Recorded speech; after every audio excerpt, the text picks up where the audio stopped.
جو ہے نا وہ دوران گفتگو یہ ارشاد فرمایا کہ ہم لوٹ سود کو روکنے آئے تھے اور خود لوٹنے لگ گئے۔ تو برادری قدر ہم بھی ذرا یہ سوچیں، اب یہ جو بچے حفظ کر رہے ہیں ان سے میں پوچھتا ہوں کہ آپ یہاں جامعہ میں کس لیے آئے تھے؟ حافظ بننے کے لیے یا کچھ اور بننے کے لیے؟ یہ جو حفظ والے بچے ہیں بتائیں نا مجھے، آپ یہاں کیا کرنے کے لیے آئے تھے؟ حفظ کرنے کے لیے، حافظ بننے کے لیے؟ تو کیا آپ حافظ بن گئے؟ جتنے پارے آپ لوگوں نے پڑھے ہوئے ہیں جن کی ابھی 1-2 دن پہلے آمین ہوئی ہے یا ہوگی ماشاءاللہ، جن کے بالکل آخری پارے چل رہے ہیں، کیا آپ حضرات کو منزل یاد ہے؟ کیا آپ اس قابل ہیں کہ آپ اس رمضان المبارک میں قرآن پاک سنا سکیں گے، یا آنے والے رمضان المبارک تک آپ مکمل حافظ ہو جائیں گے؟ یہ جنہوں نے حفظ کیا ہوا ہے ان میں سے کتنے ہیں کہ جو قرآن پاک کے حافظ ہیں؟ کتنوں کو منزل یاد آتی ہے؟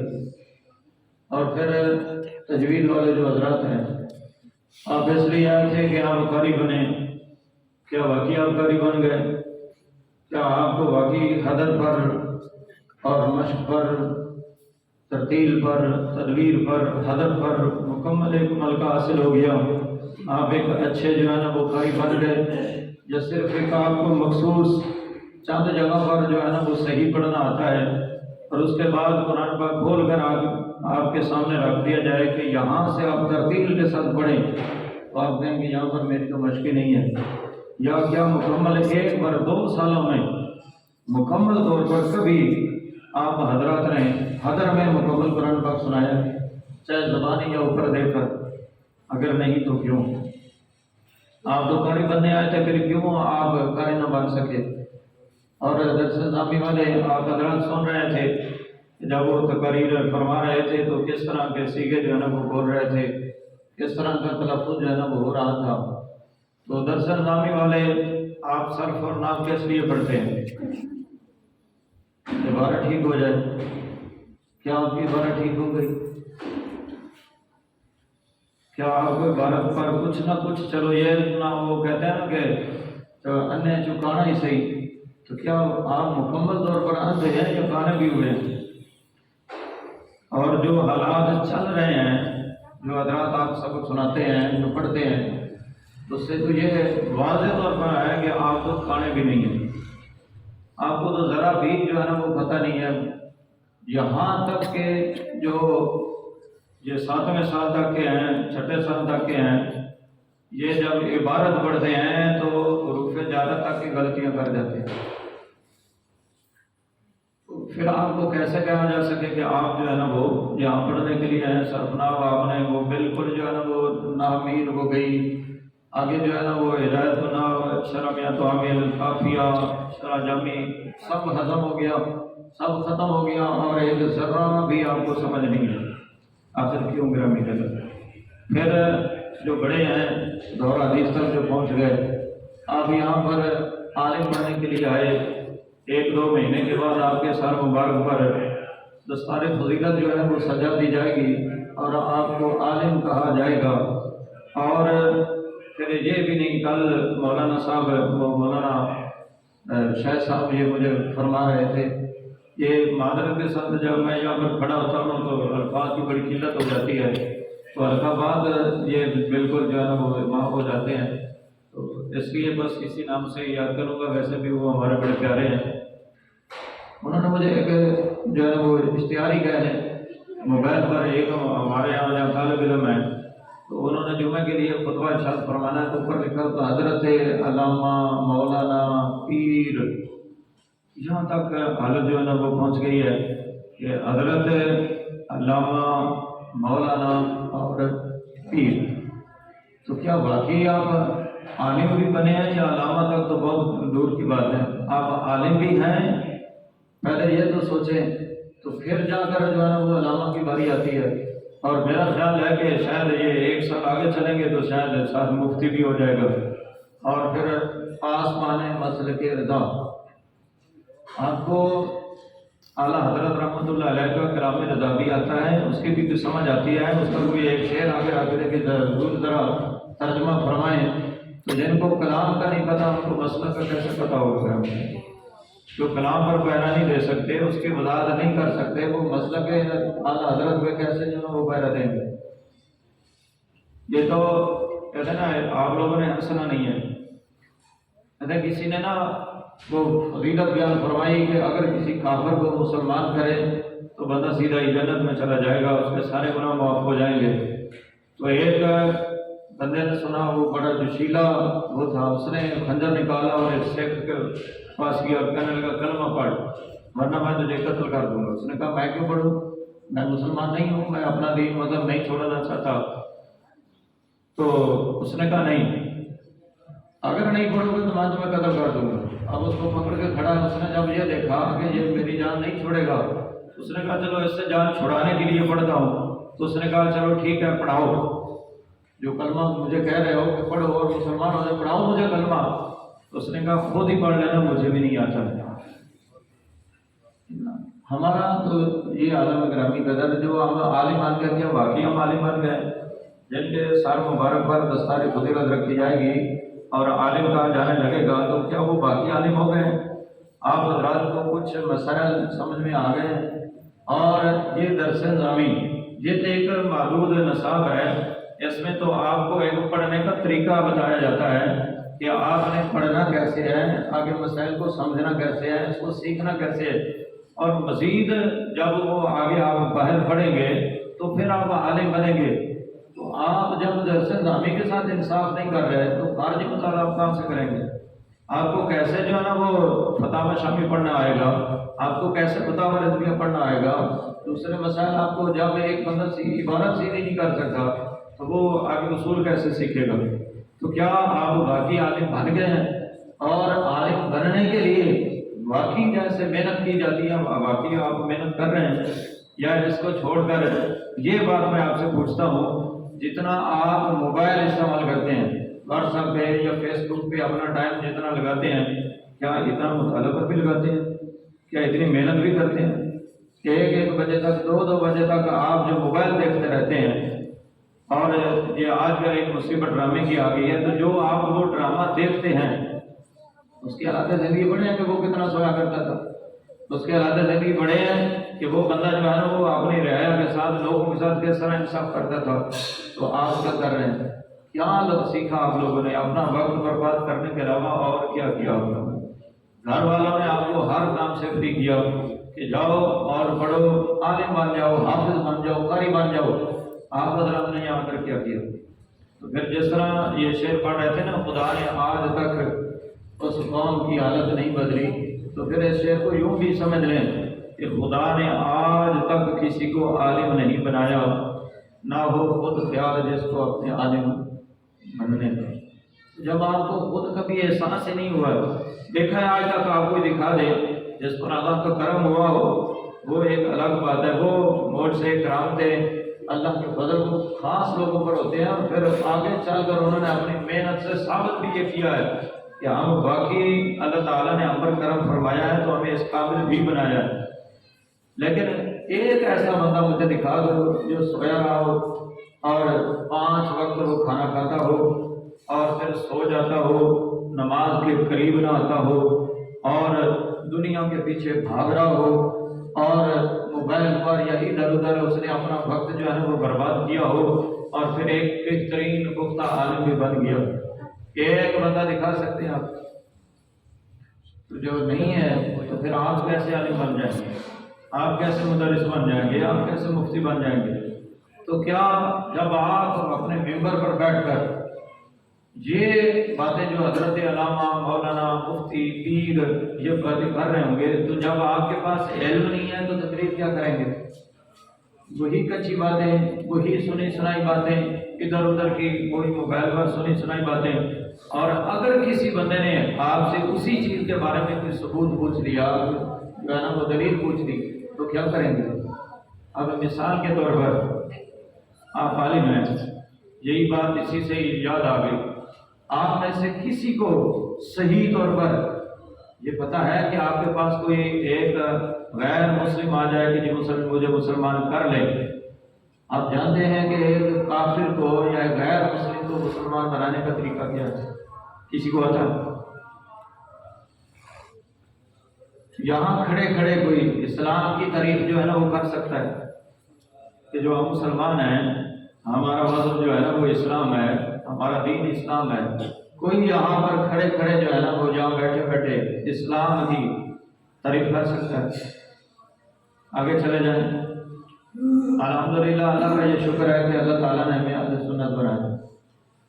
ہمارے جو عقائد ہیں، ہمارے جو نظریات ہیں، ہمارے جو معمولات ہیں، اب مثال کے طور پر کوئی فوت ہو جاتا ہے تو اس کے سال ثواب کے لیے کوئی خوانی ہوتی ہے، 10واں ہوتا ہے، 40واں ہوتا ہے. اس پر ایک کوئی مضبوط ٹھوس دلائل ہیں آپ کے پاس کہ یہ شرع جائز ہے جیسا کہ وہ لوگ کہتے ہیں؟ اس طرح میلاد ہے، 11ویں شریف ہے اور دیگر اہل سنت کے معمولات ہیں. کیا ہمیں اس بارے میں پتہ ہے؟ اور اگر ہمیں پہلی بات تو یہ تو پتہ ہی نہیں ہے، اور اگر پتہ ہے تو کتنوں کو ہم نے یہ بتایا ہے کہ یہ ہمارے جو معمولات ہیں یہ قرآن و سنت سے جو ہے نا وہ ثابت ہیں، ہم اپنی طرف سے نہیں کرتے جیسا کہ دوسرے لوگ کہتے ہیں. تو جو ہے نا وہ ہمارے پاس مکمل طور پر دلائل ہے. ایک کوئی بھی وہابی وہ رفع الیدین پر جو ہے نا آپ اس سے بات کریں وہ فوراً حدیث پڑھے گا. آپ میں سے یہ 7ویں سال کے علاوہ اگرچہ مجھے چلو اس نے ذہن رکھنا چاہیے، ان کو یاد ہوگا کیونکہ ابھی بھی کل انہوں نے پرسوں سبق پڑھا ہے. اس کے علاوہ کوئی آپ میں سے ایسا بندہ ہے کہ جس کو ترک رفع الیدین پر ایک ہی حدیث عربی میں آتی ہو؟ ہے کوئی بندہ؟ یہ آپ عالم بن گئے. مولانا مفتی سعید صاحب کتنے پیارے انداز سے آپ کو سمجھا کر گئے.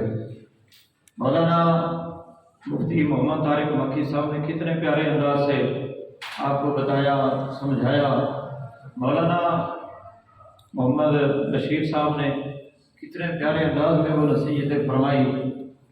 ایک ہفتہ گزرا ہے ابھی، کسی کو ان کی ایک بات یاد ہو کہ جو وہ فرما کر گئے تھے، خاص کر وہ 4 چیزوں کے بارے میں جو بتا کر گئے تھے، کسی کو ان چاروں میں سے ایک چیز کا پتہ ہو، ایک چیز یاد ہو کسی کو؟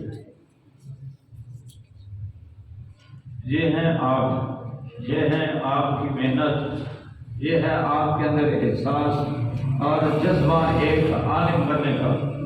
تو جب آپ کی یہ حالت ہے تو آپ کیسے مفتی محمد یونس نبی بنیں گے؟ آپ کیسے جو ہے نا وہ ڈاکٹر سرفراز نعیمی صاحب بنیں گے؟ آپ کیسے مفتی محمد حسین نعیمی بنیں گے؟ آپ کیسے جو ہے نا وہ علامہ خادم حسین رضوی بنیں گے؟ بس صرف یہی نعرے لگا دو، کچل لو اور جذباتی ہو جاؤ، جو ہے نا وہ کوئی بات کرے تو پھاڑ لو ہو جائے، اور بس ایک عام بندے میں آپ دوسری بات عمل کی طرف آ جائے. یہ جو حفظ والے بچے ہیں جو باہر سے آتے ہیں، کوئی ایک کھڑا ہو جائے جو یہ مجھے بتائے کہ میں 5 وقت نماز پڑھتا ہوں جماعت کے ساتھ. اللہ کا یہ شکر ہے کہ ہم یہ کالونیوں میں یا ادھر ادھر نہیں رہتے جہاں ایک گلی میں یا ایک محلے میں 2 3 4 مسجدیں ہیں. یہاں پر کسی کار میں بیٹھ کر جماعت کے لیے نہیں جانا پڑتا. لیکن کتنے ہیں بچے جو پڑھتے ہیں جب، اور سے چھوڑے جو باہر سے آتے ہیں، جو امام ہیں دوسروں کی بھی بات نہیں کرتے، جو ائمہ کرام ہیں، جو امام اور خطیب ہیں، جب وہ اپنے گھروں کو تشریف لے کر جاتے ہیں اور اپنے گاؤں میں جاتے ہیں، ہے کوئی ایسا جو وہاں جا کر 5 وقت کی نماز پڑھتا ہو جماعت کے ساتھ؟ ہمارا تو المیہ یہ مسجد سے چھٹی نماز سے چھٹی. جب تک مسجد میں نائب ہیں، امام ہیں، خطیب ہیں، مجبوری ہے پڑھنی. جہاں مسجد سے نکلے ساتھ ہی ہم نماز سے بھی نکل جاتے ہیں، جماعت سے بھی نکل جاتے ہیں.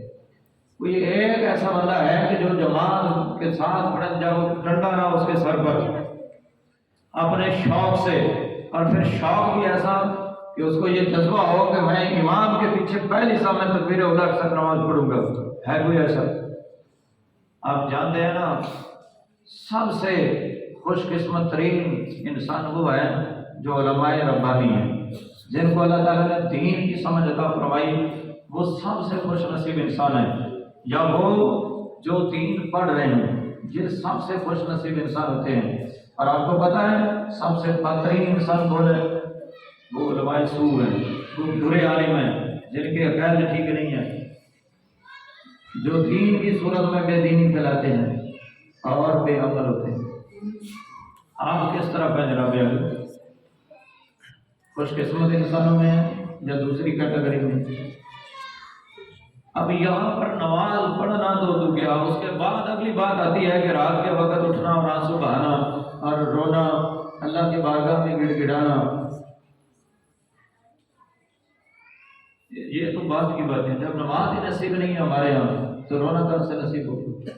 ہمارے یہاں سب سے یہ جو مولانا صاحب اس طرف بتا رہے ہیں کہ کامیابی کی دلیل یہ سمجھے اس کو انگریزی آتی ہو، اور اب کیا ہے جس کے پاس مال بڑا ہے وہ بندہ کامیاب سمجھا جاتا ہے۔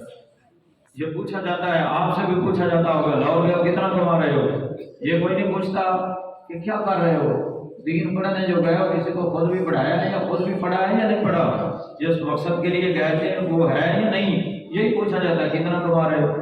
وہ فلانا تو ہمارے گاؤں کا گیا تھا اور ساتھ والے گاؤں کا اس نے تو 2 پلاٹ بھی بنا لیے، اس نے تو گھر بھی بنا لیا ہے، اس نے تو یہ بھی کر لیا وہ بھی کر لیا، آپ نے کیا کیا؟ پھر آپ اپنی تفصیل بتانے لگتے ہیں۔ یہی وجہ ہے کہ ایک طالب علم پڑھنے کے لیے آتا ہے، پہلے سال جو اس کی مجبوری ہوتی ہے ٹیوشن پڑھانے لگتا ہے، اور پھر اس کو کاروبار اور پھر آگے چل سو چل، اور پھر وہ پورا جو ہے وہ مکمل طور پر پیسہ کمانے کے چکر میں، اور اس کے بعد پھر اگلا مرحلہ ساتھ ساتھ جو ہے وہ دام کا، عویزوں کا، جین نکالنے کا، مشکلیں حل کرنے کا وہ شروع ہو جاتا ہے، اور پیسہ ہی پیسہ، اور وہ دین جو سیکھنے کے لیے آئے تھے وہ کدھر گیا ابھی اس کا احساس ہی نہیں۔ پھر اگلی امید ہوتی ہے آپ نے موٹر سائیکل لے لی، آپ کار لوں گا، کار لی تو پھر آگے پلاٹ لوں گا، کوٹھی بناؤں گا، یہ کروں گا، وہ کاروبار شروع کروں گا، تو ساری دنیا کی طرف دین کے لیے کچھ بھی نہیں ہے۔ تو یاد رکھیے گا یہ باتیں تو پھر بات سے بات نکلتی چلی جائے گی۔ بدبختی کی 4 علامتیں ہیں، اور سب سے بڑا بدبخت وہی انسان ہوتا ہے جو اللہ کی بارگاہ سے دور ہوتا ہے۔ اور بدبختی کی 4 علامتیں ہیں۔ نمبر 1، دنیا کی ہرس کرنا، دنیا کا لالچ، پیسہ پیسہ اور بس پیسہ۔ دوسری، لمبی لمبی امیدیں، جو ہمارا اسلام ہے نا وہ اس میں لمبی لمبی امیدیں نہیں ہیں۔ نبی علیہ السلام نے حضرت عبداللہ ابن عمر رضی اللہ تعالیٰ عنہ کو فرمایا دنیا میں ایسے رہو جیسے مسافر ہوتا ہے۔ تو ایک مسافر کتنی چیزیں جو ہے نا، اب ایک آپ نے سفر کرنا ہو تو رضائی بھی ساتھ ہوتی ہے آپ کے، اور کھانے کی روٹیاں بھی آپ کے ساتھ ہوتی ہیں، اور 4-5 بیگ کپڑوں کے اور اس طرح کے وہ سارا لاد کر جو ہے گزار رہتے ہیں، ایسے جاتے ہیں۔ تو کتنا ہوتا ہے، ضرورت کی چیز ہوتی ہے اور بس۔ تو اس لیے بدبختی کی پہلی علامت کیا ہے؟ دنیا کی ہرس کرنا، لالچ کرنا، اور دوسرا لمبی لمبی امیدیں، اب یہ کر لوں گا، پھر یہ کروں گا، پھر یہ کروں گا، کبھی رب کی طرف اپنے اعمال کی طرف جو ہے وہ خیال ہی نہ ہے۔ اور تیسری، آنکھوں کا خشک ہو جانا، کبھی بھی اس کو رونا نصیب نہ ہوا ہو، نہ نبی پاک علیہ السلام کے عشق میں، نہ کبھی اللہ تعالیٰ کی محبت میں، اور نہ ہی کبھی اپنے گناہوں سے ڈر کر، نہ کبھی خوف خدا میں، کبھی بھی اس کی جو آنکھیں ہیں وہ ان سے آنسو نہ آتے ہو، آنکھیں خشک ہو گئی اس کی۔ اگر روتا ہے تو اپنے لیے روتا ہے، اپنے مطلب کے لیے وہ روتا ہے، اپنے رشتہ داروں کے لیے وہ روتا ہے، اور چیزوں کے لیے روتا ہے، اپنے درد کے لیے روتا ہے۔ لیکن اگر نہیں رویا تو کبھی خوف خدا میں نہیں رویا، کبھی بھی اس کی آنکھیں جو ہے نا وہ کبھی نہیں چھلکی ہیں۔ تو گرامی قدر کیا یہ خوش نصیبی کبھی ہم نے نصیب ہوگی؟ اپنی زندگی کے پیچھے جائیں، دیکھیں کہ میری زندگی میں کوئی ایسی رات، کوئی ایسا دن آیا ہے جب میں اکیلا بیٹھا ہوں اور پھر مجھ پر ایسی رقت طاری ہوئی ہو کہ میری آنکھوں سے آنسو آ گئے ہو؟ ایسا ہوا ہے کبھی؟ دیکھیے، اگر نہیں تو کیوں نہیں ہوا؟ ہم دین پڑھنے والے ہیں، دن رات قرآن پڑھنے والے ہیں، تو ہمارے ساتھ تو یہ زیادہ ہونا چاہیے تھا، جب کہ ایک لمحہ بھی ایسا نصیب نہیں ہوا۔ اور حدیث پاک میں فرمایا گیا 7 قسم کے لوگ ایسے ہیں جن کو اللہ تعالیٰ کو قیامت کے دن اپنے عرش کا سایہ عطا فرمائے گا، جس دن کہ اس کے عرش کے سایہ کے سوا کوئی سایہ نہیں ہوگا۔ ان میں ایک فرمایا رجل ذکر اللہ خالیا ففاضت عیناہ